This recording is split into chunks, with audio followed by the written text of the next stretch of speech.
ബാറിൽ നിന്ന് നമ്മൾ വാങ്ങിക്കുടിക്കുന്ന പെർഫെക്റ്റ് ഷാർജ ഷേക്കിൻ്റെ റെസിപ്പിയാണിത്. അതിനായി ഞാനിവിടെ 3 ചെറുപഴം എടുത്തിട്ടുണ്ട്. ഈ ചെറുപഴം വേണം ഷാർജ ഷേക്കിന് എടുക്കേണ്ടത്. പുളിയുള്ള പഴമൊക്കെ ഒഴിവാക്കുന്നതാണ് നല്ലത്. കുറച്ച് കാഷ്യൂനട്ട് വെള്ളത്തിലിട്ടൊന്ന് കുതിർത്തെടുത്തിട്ടുണ്ട്. ഇനി ഇത് നമുക്ക് ആദ്യം മിക്സിയുടെ ജാറിലേക്ക് ഇട്ട് കൊടുത്തൊന്ന് അടിച്ചെടുത്തിട്ട് വരാം. ഇട്ടൊന്ന് അടിച്ചെടുത്തിട്ടുണ്ട്. ഇനി ഇതിലേക്ക് നമുക്ക് പഴം ചേർത്ത് കൊടുക്കാം.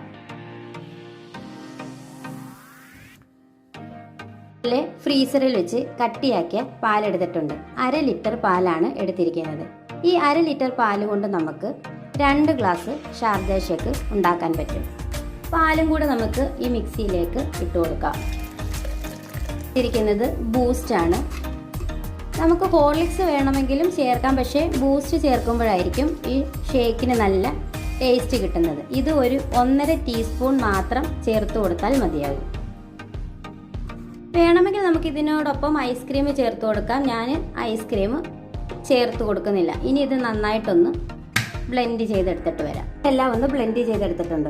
മധുരത്തിന് ആവശ്യമായ പഞ്ചസാരയും കൂടെ ചേർത്ത് വേണം ബ്ലെൻഡ് ചെയ്തെടുക്കാൻ. നമുക്ക് ഒരു സെർവിങ് ഗ്ലാസ്സിലേക്ക് മാറ്റി കൊടുക്കാം. അങ്ങോട്ട് പോകണം.